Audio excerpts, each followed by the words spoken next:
अस्सलाम वालेकुम जी। प्रोग्राम खबर और तज्जिया में खुश आमदीद। मैं सना नकवी, प्रोग्राम में मेरे साथ हैं मुजम्मिल सौरदी साहब। मुजम्मिल साहब आपका शुक्रिया।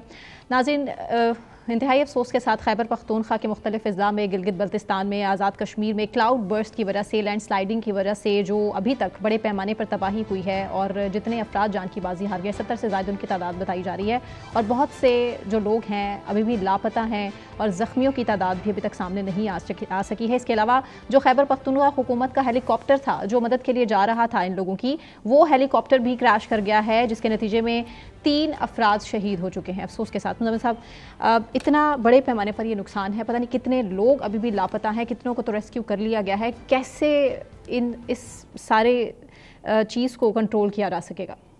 देखें, क्लाउड बर्स्ट भी फिनोमिना है और अभी इससे पहले पंजाब में हुआ, चकवाल में हुआ, पिंडी में हुआ, तो सब ने मजाक उड़ाया कि ये को क्लाउड बर्स्ट भी होता है। लेकिन क्लाउड बर्स्ट भी क्लाइमेट चेंज का एक फिनोमिना है जो अब पाकिस्तान में आ रहा है, जिसकी वजह से ये अर्बन फ्लडिंग और दूसरी फ्लडिंग हम देखते हैं कि एकदम एक इलाके में क्लाउड बर्स्ट होने की वजह से इतनी ज़्यादा बारिश होती है कि वहाँ बहुत ज़्यादा सैलाब आ जाता है जी। और अब ये बाजोड़ में क्लाउड बर्स्ट देखने में आया है, कश्मीर में देखने में आया है। इससे पहले ग्लेशियर्स पिघलने से गिलगित बल्तिस्तान में हमने बहुत देखा सैलाब। तो ये एक अब तो पूरा पाकिस्तान सैलाब की जद में है और मुख्तलिफ इलाकों में मुख्तलिफ मौके पे हम सैलाब देखते हैं। मेरे ख्याल में जो प्रोविंशियल डिज़ास्टर मैनेजमेंट अथॉरिटीज़ हैं, देखें हम अक्सर इसमें देखते हैं ये अब रोल है प्रोविंशियल डिज़ास्टर मैनेजमेंट अथॉरिटीज़ का। हर सूबे की अपनी डिज़ास्टर मैनेजमेंट अथॉरिटी है और हमारे यहाँ तो वसाइल हैं ही, अब सूबों के पास, वफाक के पास तो कुछ है ही नहीं। वफाक तो गरीब है, सूबे अमीर हैं, लेकिन सूबे भी बेबस नज़र आ रहे हैं। नहीं, सूबे पैसे नहीं खर्च रहे डिज़ास्टर मैनेजमेंट पे। सूबों का फोकस डिज़ास्टर मैनेजमेंट पे नहीं है क्योंकि ये साल में 1 माह 2 माह का आपको लगता है कि सैलाब आता है, फिर तबाही मार के चला जाता है।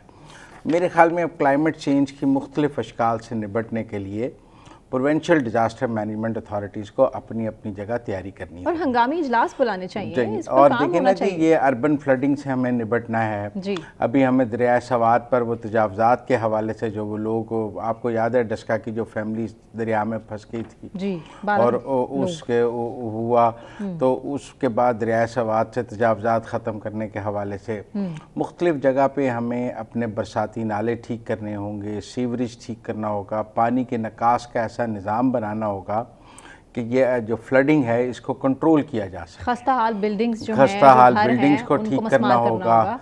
तो मेरे ख्याल में एक पूरा नेशनल एक्शन प्लान जो है वो क्लाइमेट चेंज के हवाले से और डिज़ास्टर मैनेजमेंट अथॉरिटीज़ के हवाले से, अब तो नेशनल नहीं प्रोविंशियल एक्शन प्लान्स बनने पड़ेंगे। हर सूबे को अपना एक्शन प्लान बनाना चाहिए। जो पंजाब में फ़्लड की नौयत है वो केपी के फ़्लड की नौयत से मुख्तलिफ है, जो केपी के फ़्लड की नौयत है वो सिंध के फ़्लड की नौयत से मुख्तलिफ है। सिंध में दरियाए सिंध की वजह से सैलाब ज़्यादा आता है।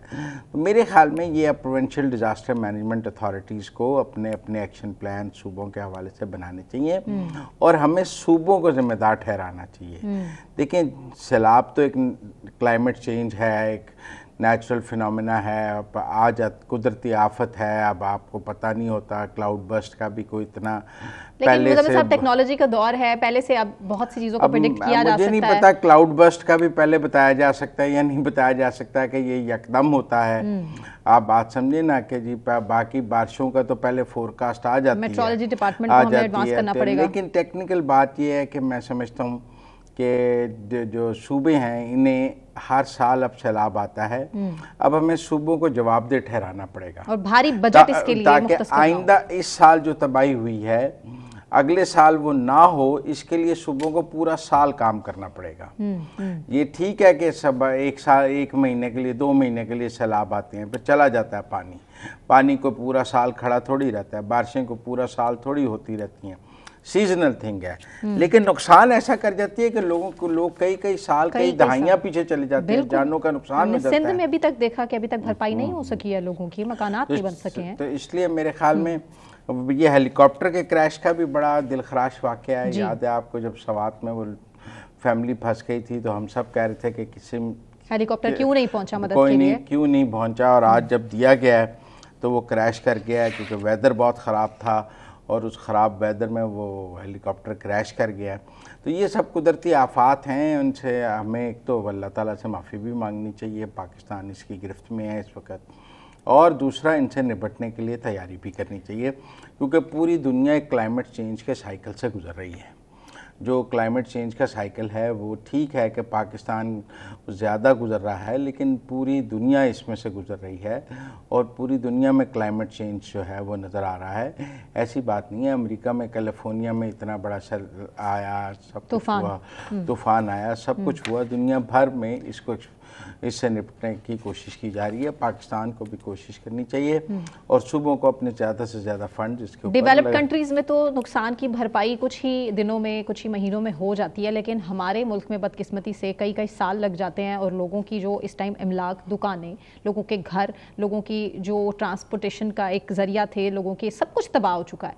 इसके अलावा सबसे बड़ी वजह यह है कि 3 महीने समर वेकेशंस की वजह से लोग बड़ी तादाद में जाते हैं ऐसी जगहों पर घूमने फिरने के लिए, तफरी के लिए। और अभी भी जो आज़ाद कश्मीर है उस हवाले से हमें वज़ीर इत्तलात बता रहे हैं कि 500 से ज़ायद सयाह हैं जो कि वहाँ मौजूद हैं और वो फंसे हुए हैं, और वो कैसे पहुँचेंगे? छोटा नंबर नहीं है 500, ये बड़ा नंबर है जी। और हमें इसके लिए यकीनन जो है वो लोगों के लिए परेशान भी हैं, उनको इवैक्यूएट भी करना है। और फिर अभी आप देख लें हेलीकॉप्टर के क्रैश का वाक़या भी है। मेरे ख्याल में मुश्किल सूरत हाल है, हमें अल्लाह से दुआ करनी चाहिए और सारी हुकूमतों को मिलकर इससे निपटने के लिए काम करना चाहिए। वफाकी हुकूमत को केपी हुकूमत की मदद करनी चाहिए, केपी हुकूमत को भी अपने सारे वसाइल इसके ऊपर लगाने चाहिए। बिल्कुल ठीक है।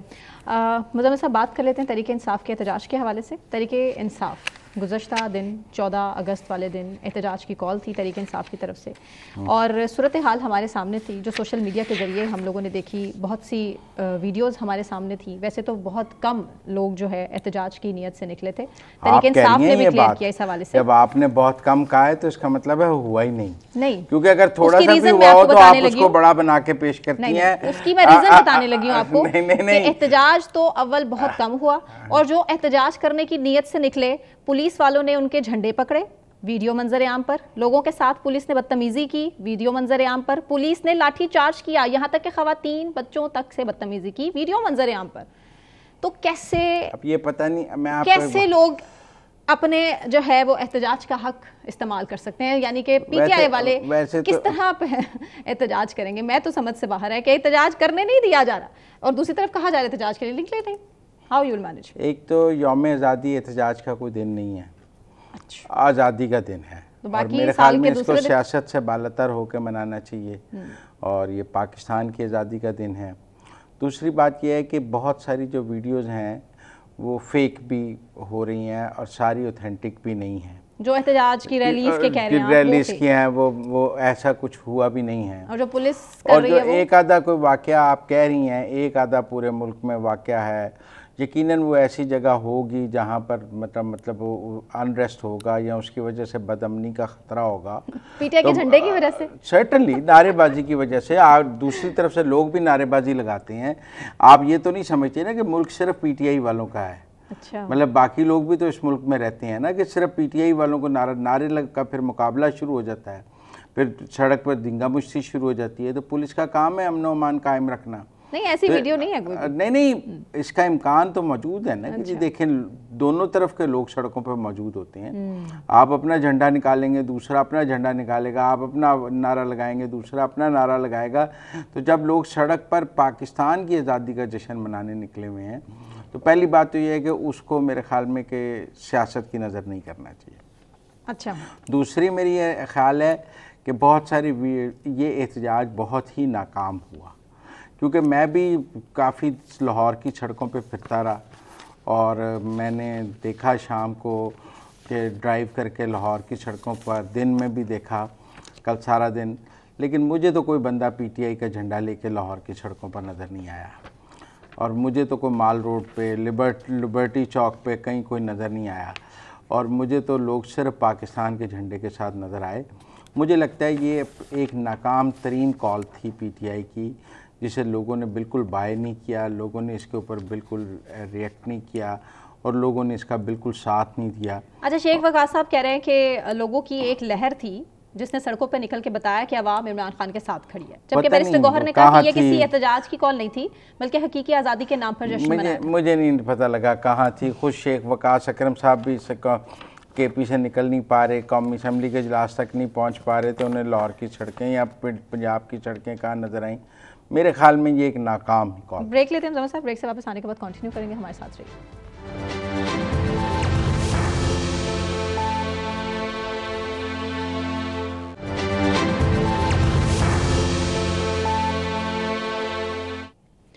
वेलकम बैक नाज़रीन।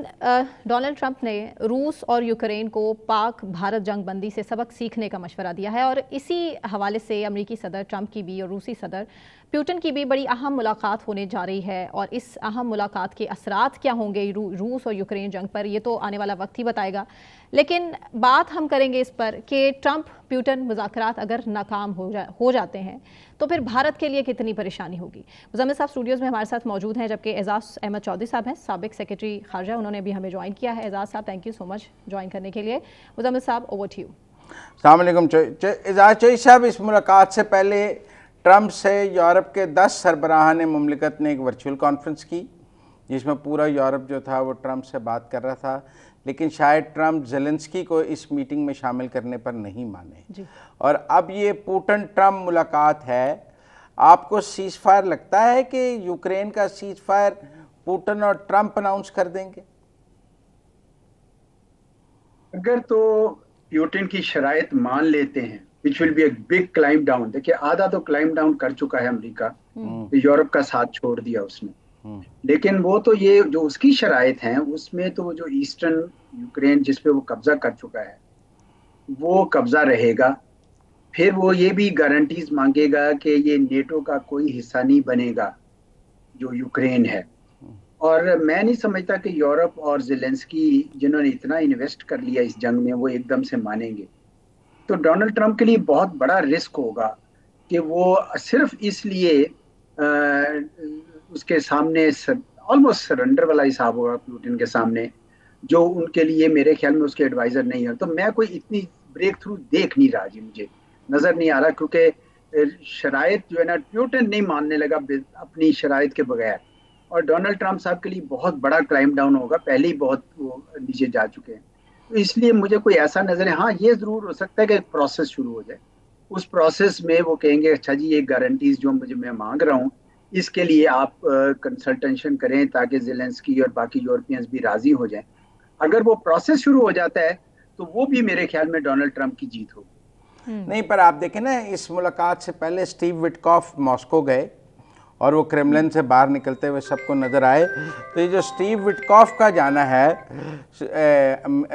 मॉस्को पुतिन को मिलने, उसके बाद ही ये अलास्का वाली समिट आई ना। तो स्टीव विटकॉफ कुछ तो अंडरस्टैंडिंग हुई है अमेरिकन और रशियंस के दरमियान, स्टीव विटकॉफ के डिप्लोमेसी के नतीजे में, जिसके नतीजे में आज की मीटिंग हो रही है। Which is very important. जी आप बात सही कह रहे हैं, लेकिन इसमें जो मेन फ्रीक है यूक्रेन, तो वो तो शामिल नहीं है ना, और ना ही उसके बैकर्स शामिल हैं। तो इस वजह से मैंने कहा कि मैं कोई ब्रेक थ्रू का ऐलान नहीं सुन रहा। मेरा ख्याल है कि अगर डोनाल्ड ट्रंप ने उसमें से कुछ हासिल किया या विटकॉफ साहब मनवा के आए तो वो स्टार्ट ऑफ ए प्रोसेस है, एक प्रोसेस ऑफ नेगोशिएशन, जिसमें ज़ेलेंस्की साहब भी बैठेंगे, पुतिन भी बैठेंगे और अमेरिका का नुमाइंदा और यूरोप का भी पता नहीं कौन सा नुमाइंदा बैठेगा या नेटो का बैठेगा, और वो गारंटीज के ऊपर साइन करेंगे कि ये अब हम जो है इंसिस्ट नहीं करेंगे यूक्रेन के नेटो का मेंबर बनने का। जब तक ये नहीं होता मैं नहीं समझता कि पुतिन कोई एग्रीमेंट करेगा। नहीं, ये भी तो हो सकता है कि 60 दिन के लिए सीज फायर अनाउंस हो जाए और फिर क्योंकि आज ट्रंप ने ये कहा है कि अगली मुलाकात में ज़ेलेंस्की और यूरोप के नुमाइंदे भी होंगे, तो फिर एक बिगर समिट तय हो जाए 60 डेज में, जिसमें यूरोप के जो 10 सरबराहान मुमलिकत ट्रंप के साथ मौजूद थे, पूरा EU, नेटो, पूरा यूरोप, ज़ेलेंस्की और पुतिन और ट्रंप इकट्ठे बैठ जाएं। जी बिल्कुल, ये बिल्कुल इम्कानात में से है कि सीज फायर कर लिया जाए और उसके बाद वो प्रोसेस शुरू किया जिसके जरिए वो मुंतज हो जाके समिट के ऊपर, जिसमें ये एग्रीमेंट्स हो। पर इस वक्त सदर पुतिन की पोजीशन बड़ी मजबूत है जी, सफारती पोजीशन जो है, नेगोशिएटिंग पोजीशन, वो यूरोप और अमेरिका के अंदर पूरी दरार पड़ चुकी हुई है। ज़ेलेंस्की का कोई सियासी मुस्तकबिल भी नजर नहीं आ रहा, और यूक्रेन के पास कोई ज़्यादा ऑप्शंस भी नहीं रही हैं। रशिया को पूरी सपोर्ट है चाइना की तरफ से, चाइना उसका ऑयल भी खरीद रहा है, उसकी इकोनॉमी भी चल रही है, चाइना उसके साथ दूसरी सपोर्ट भी दे रहा है।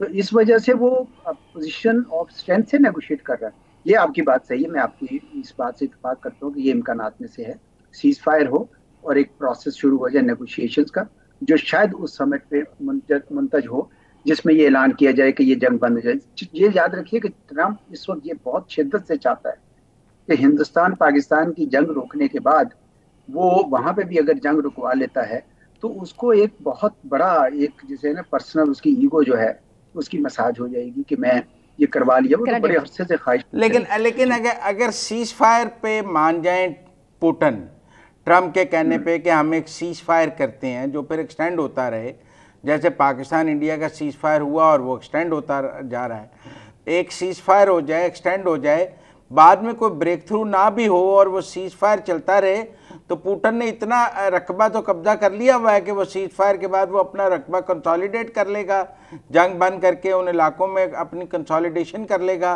उसके लिए तो फिर भी विन विन सिचुएशन है कि अगर सीज फायर हो जाए, इसी जगह जहां आज फौजें मौजूद हैं यहीं पर सीज फायर हो जाए और वो सीज फायर चलता रहे, तो पुतिन के लिए ठीक है। जी, पुतिन के लिए भी ठीक है और डोनाल्ड ट्रंप के लिए भी ठीक है। पुतिन का तो आपने खुद कह दिया कि वो कंसोलिडेट करेगा, उसकी जो ऑक्यूपेशन है वो एक किस्म की लेजिटिमाइज हो जाती है। और डोनाल्ड ट्रंप सब के लिए भी है कि उन्होंने देखे सीज फायर करा दिया तो ही कैन क्लेम विक्ट्री। तो दोनों के लिए तो सीज फायर की पॉसिबिलिटी है, but with a duration and a contingent, एक कंडीशन साथ लगेगी कि एक प्रोसेस शुरू होगा नेगोशिएशंस का, which will lead to permanent settlement and that can go up to years and years. Cease fire के बाद वो प्रोसेस कई साल भी चल सकता है। मैं नहीं समझता जी कई ज्यादा साल वो चलेगा, क्योंकि इस वक्त यूक्रेन के पास कोई कार्ड्स नहीं रह गए खेलने के लिए, और यूरोप के लोग तो अपने ट्रूप्स भी नहीं भेजने को तैयार। तो उनके पास अब तो उन्होंने, मैंने ये सुना है कि वो अपने जो मैन पर इतनी शॉर्टेज हो गई है, वो कहते हैं जी 60 साल से ऊपर वाले भी हैं वो भी आ जाए सारे। तो अब कब तक वो पूरी कौम को उस भट्टी में, जंग की भट्टी में धकेलेगा। अब उसके पास अकेले पास ऑप्शंस रह नहीं गई हैं। जब तक अमेरिका साथ था तो चलता रहा सिलसिला। इस वजह से मेरा ख्याल है कि जल्द उसके बाद कोई ना कोई फैसला हो जाए। ठीक है, तो उसमें तो पुतिन ये चाहेगा कि सैंक्शंस खत्म हो और ये जो एग्जिस्टिंग बाउंड्रीज हैं ये इंटरनेशनल बाउंड्रीज हो जाएं और सैंक्शंस खत्म हो जाएं, तो पुतिन का एजेंडा तकमील हो जाएगा। जी बिल्कुल सही कह रहे हैं आप। सैंक्शंस भी है उसका एक, समझ लें कि उसके लिए क्रिटिकल टेक अवे होगा, एक सैंक्शंस का और एक जो उसने एरिया ऑक्युपाई किया हुआ है। पर जिस तरह मैंने कहा कि उसके लिए फाइनल सेटलमेंट उस वक्त होगी जब यूक्रेन ये यानी कमिटमेंट देगा गारंटर्स की मौजूदगी में कि वो नेटो का हिस्सा नहीं बनेगा। I think that's a red line that Putin is not going to. आपके ख्याल में यूरोप उसमें अब इंटरेस्टेड होगा? ये यूरोप होगा जी, क्योंकि यूरोप के पास अगर वो इसको ज्यादा आगे धकेलते हैं तो जो ट्रांस अटलांटिक अलायंस है वो कमजोर से कमजोरतर होता जाएगा। इवन नेटो का अपना मुस्तकबिल जो है वो खतरे में पड़ जाएगा। और वैसे भी यूरोपियंस ने, आपने देखा होगा कि सब ने अपना जो परसेंटेज ऑफ जीडीपी है वो डिफेंस का बजट बढ़ा दिया है। तो मुझे तो ये लग रहा है कि दुनिया दोबारा, ये जो यूरोप है, याद है आपको कि यूरोप में ही सारी जंगें हुई ना, तो वो जो दोबारा उस तरह का माहौल बन रहा है। और अगर जर्मनी को आप मिलिटराइज कर देते हैं दोबारा, उधर से जापान को मिलिटराइज कर देते हैं, जो हो रहा है, तो ये मेरा ख्याल है अंदर 15-20 सालों के बाद ये बहुत ही खतरनाक सूरत हाल बन सकती है। तो ये कोई अमेरिका ने कोई इतनी, मुझे नहीं पता उन्होंने कुछ सोचा होगा, लेकिन कोई इतनी हिकमत अमली दुरुस्त नहीं लग रही। ये दुनिया जो है वो और मजीद उसकी तरफ जा रही है, और स्पेशली यूरोप अगर मिलिटराइज हो जाता है। ठीक है, लेकिन ये भी तो बहुत प्रेशर था ट्रंप पे कि वो अकेले ना मिलें, जेलेंस्की को साथ टेबल पे बिठाएं, लेकिन लगता है पुतिन की शर्त थी इसलिए ट्रंप नहीं माने। जी बिल्कुल बिल्कुल, इसमें तो कोई दो राय है ही नहीं जी, बिल्कुल एब्सोल्युटली, उसमें कोई शक ही नहीं है। वैसे ट्रंप भी इतने कीन नहीं थे जेलेंस्की पे, मतलब ये this is not a big concession from his side.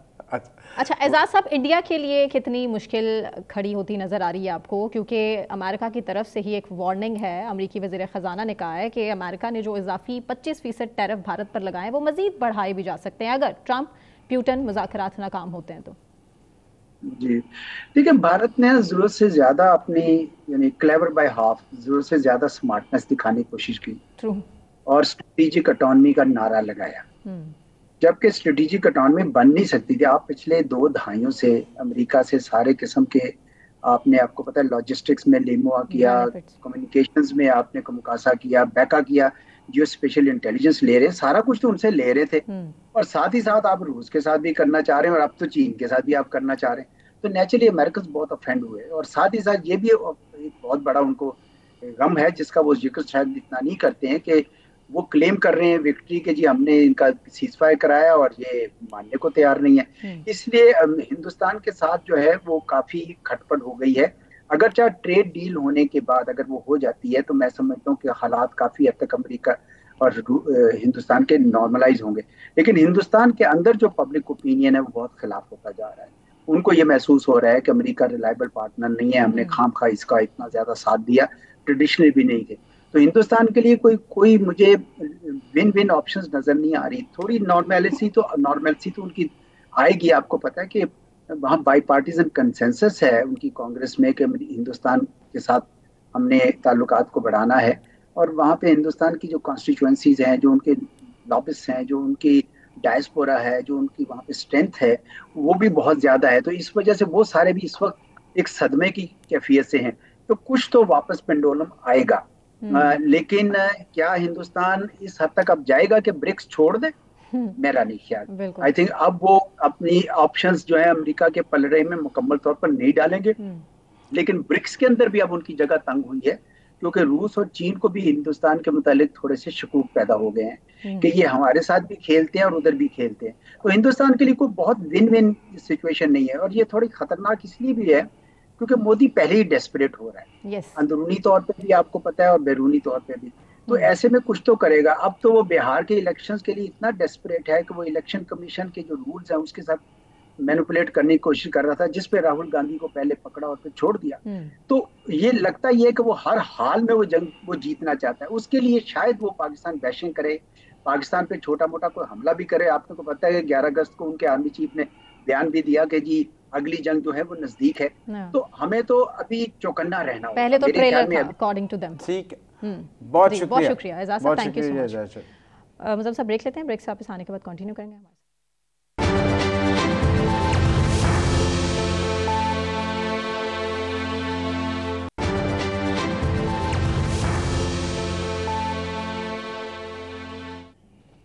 Welcome back नाज़रीन। पाकिस्तान रॉकेट फोर्स के क़याम की बात करेंगे। वज़ीर-ए-आज़म शहबाज शरीफ ने मुल्की दिफाई सलाहियतों को मज़ीद मुस्तहकम और मजबूत बनाने के लिए आर्मी रॉकेट फोर्स कमांड के क़याम का ऐलान किया है, और ये हिंदुस्तान के लिए एक स्ट्रैटेजिक काउंटर भी होगा। पाकिस्तान को जदीद टेक्नोलॉजी से लेस करना अब पाकिस्तान के लिए बहुत ज़्यादा इंपॉर्टेंट हो चुका है। इस पर बात करेंगे। मुज़म्मिल साहब हमारे साथ स्टूडियोज़ में मौजूद है, जबकि हमें दिफाई तज्ज़ियाकार हैं air commodore retired Khalid Chishti साहब, उन्होंने भी ज्वाइन किया है। खालिद साहब, thank you so much for joining us. Khalid साहब, ये भारत के लिए कितना सख्त पैगाम होगा पाकिस्तान की तरफ से? बहुत शुक्रिया सना आपका और सोरवर्दी साहब आपका इनवाइट करने का। ये देखिए, ये दुनिया अब इतनी मॉडर्न हो गई है कि ये एक सेल्फ एक आर्ट ऑफ वॉर में कन्वर्ट हो चुका है, ये सरफेस टू सरफेस मिसाइल। और किस वजह से हुआ है? वो इस वजह से हुआ है कि सरफेस टू सरफेस मिसाइल की एक्यूरेसी इतनी ज्यादा हो गई है, दूसरी इसकी रेंज इतनी ज्यादा हो गई है कि ये इंडिपेंडेंट कमांड बहुत सा मुल्क पहले भी कर रहे हैं। मैं एग्जाम्पल देता चलूँ कि रशिया जैसे है, उसका तकरीबन 1966 से उसके पास एक इंडिपेंडेंट कमांड है। People Republic of China, people Republic of rocket, उन्होंने भी पीपल्स आर्मी एक बनाई है जिसके अंदर रॉकेट फोर्स एक अलग है। 2003 से रशिया की है, 1966 से चाइना की है। और ज्यादा न्यूक्लियर में क्यों जरूरी है? हम न्यूक्लियर फोर्स हैं दोनों मुल्क, हिंदुस्तान और पाकिस्तान, और इसलिए ज्यादा जरूरी है कि हमारा, क्योंकि ये फर्स्ट यूज हमने अभी तक साइन नहीं किया हिंदुस्तान से, और हमारा करना बनता भी नहीं है। फर्स्ट यूज का मतलब ये होता है कि जब दो मुल्क की एग्री कर लेते हैं कि मैं पहले इस्तेमाल नहीं करूंगा। हिंदुस्तान हमें बहुत अरसे से ऑफर कर रहा है कि आप हमारे साथ फर्स्ट नो यूज का साइन कर लें, जिसका मतलब ये होता है कि हम दोनों में से कोई पहले इस्तेमाल नहीं करेगा। पाकिस्तान इसलिए साइन नहीं कर रहा क्योंकि हमने तो बनाया ही डिफेंस के लिए, और हमने तो जब भी खुदा न खास्ता जरूरत पड़ी तो हमने अपने सेल्फ डिफेंस में ही फायर करना है, और जाहिर है फिर उसमें हम पहले या बाद अब मैं ये समझना चाह रहा हूँ, ये जो रॉकेट फोर्स है, ये जो हमारे जितने मिसाइल्स हैं, गौरी, शाहीन, अल-फतह, ये अब इस फोर्स के मतहत आ जाएंगे। और ये अब रेगुलर आर्मी के पास नहीं होंगे। इनकी कमांड, इनको चलाना, इनको ऑपरेट करना, इनको एग्जीक्यूट करना, इनको डिप्यूट करना कहाँ पे, ये इस एक अलग फोर्स के पास ये सारा काम आ जाएगा। जी, आप ठीक कह रहे हैं बिल्कुल। एक और वजह भी है जो हमें जरूर हाईलाइट करनी चाहिए, और वो है कि अंडर द सर्कमस्टांसेस, क्योंकि सैटेलाइट इतने ज्यादा आ गए हैं, इंटेलिजेंस नेटवर्क इतनी ज्यादा हो गई है, इनको हिट करना भी दुश्मन का एक बहुत बड़ा टारगेट होता है। और हमारे पे भी लाजिम है कि इसकी इसकी जिसको कहते हैं सर्वाइवेबिलिटी रखना। मैं आपके व्यूअर्स के आसानी के लिए एक मिसाल दे देता हूँ। जैसे ईरान की भी हुई इसराइल के साथ। जी। आपने नोट किया होगा कि Israel through out the war कहता रहा है हमने बैटरीज उड़ा दी हैं, हमने तबाह कर दिया सरफेस टू सरफेस मिसाइल, लेकिन एंड तक Iran surface to surface missile मारता रहा। वो क्या वजह थी? उससे हमें ज्यादा रोशनी हमें मिल सकेगी या अंडरस्टैंडिंग बेहतर मिल सकेगी। ईरान ने क्या किया हुआ था, अंडरग्राउंड स्टोरेज बनाई हुई थी, और जब वो जाहिर है नॉर्मली इन वेपन्स को निकालना पड़ता है, लेकिन ईरान ने एक यूनिक काम ये किया हुआ था कि उसने टनल की तरह, कुएं की तरह, जैसे कुआं होता है उस तरह की सिर्फ बोरिंग टाइप की हुई थी, यानी ट्यूब टाइप की थी कि जिसके नीचे वो अंडरग्राउंड लाके मिसाइल खड़ा करता था और अंडरग्राउंड ही फायर होता था, और वो सिर्फ वो जो कुआं है जिसके अंदर से निकलता था मिसाइल। इस वजह से आपने नोट किया होगा इसराइल एक्चुअल मिसाइल्स को आखिर तक तबाह नहीं कर सका। मैं ये अर्ज करने की कोशिश कर रहा हूँ कि ये वेपन क्योंकि स्ट्रेटेजिक नेचर का होता है, इसने लेटर ऑफ एस्केलेशन कंट्रोल करता है, ये एस्केलेट करने में मदद करता है, तो इसकी सर्वाइवेबिलिटी बहुत जरूरी होती है। और आपने बिल्कुल ठीक कहा मुजम्मिल साहब कि इसको स्टोर करना भी इंपॉर्टेंट है, इसको सर्वाइव कराना भी जरूरी है, और खास तौर पर जब दोनों मुल्क न्यूक्लियर है तो बहुत ही जरूरी है। ये जैसे हमने S-400 मारा है उनका, तो बैटरीज हमने तबाह की हैं, तो वो भी आप वही बात कर रहे हैं ना कि इसी तरह हम भी अपने मिसाइल किसी बैटरीज से ही लॉन्च करते हैं, वो भी S-400 है, तो हमने अपनी उन बैटरीज का तहफ़्फ़ुज़ भी करना है, तो उसके लिए ये है। नहीं, मैं दोनों में फर्क ये है कि S-400 या HQ-9B जो हमारे पास है, पाक फिजाई के पास सरफेस टू एयर वो है, वो इतनी ज्यादा मोबिलिटी आपको रखनी पड़ती है और इतनी ज्यादा फ्लेक्सिबिलिटी रखनी पड़ती है कि आप उसको थ्रू आउट अंडरग्राउंड नहीं रख सकते। हिंदुस्तान में भी S-400 नॉर्मल जमीन पर ही था अवेलेबल, हमारे भी जमीन पर ही थे, इसीलिए वो टारगेट भी किया गया। लेकिन ये मैंने जैसे अर्ज किया कि ये होते हैं स्ट्रेटेजिक वेपन, और जो कल जरूरत पड़ने पर न्यूक्लियर वॉरहेड भी कैरी करते हैं, इसलिए इनकी प्रोटेक्शन भी बहुत जरूरी है, और इनकी जो लोकेशन होती है वो दुश्मन को पता नहीं लगनी चाहिए।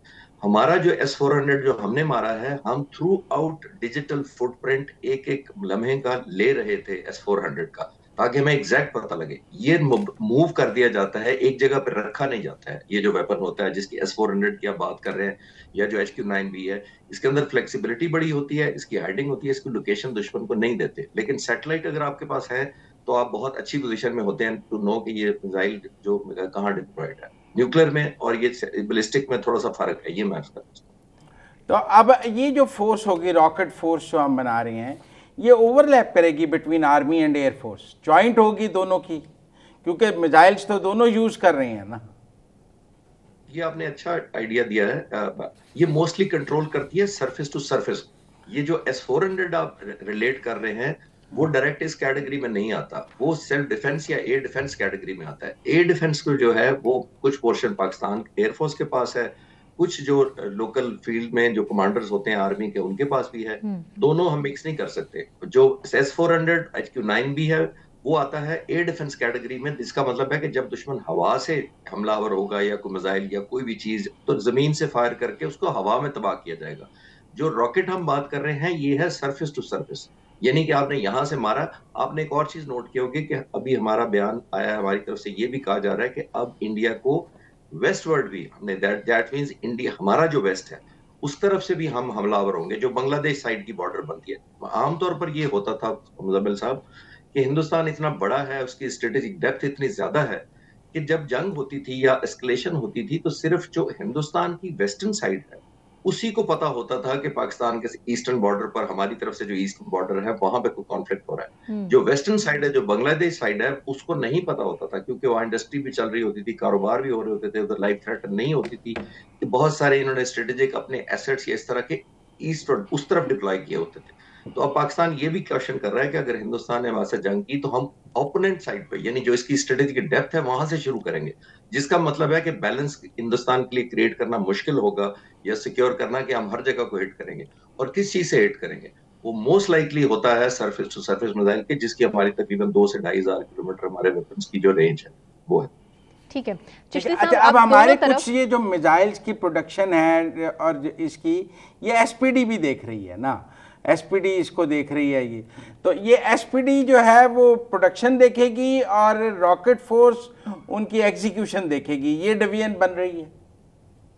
ये अंडरस्टैंडिंग में अभी हम डेवलप कर सकते हैं इस तरह, लेकिन क्योंकि अभी एक दिन पहले ही अनाउंस हुआ है, इसका फॉर्मल इंफ्रास्ट्रक्चर कैसे होगा और इसका हायरार्की क्या होगी वो भी हुकूमत ने या आर्म फोर्सेस ने अभी नहीं शेयर की अभी।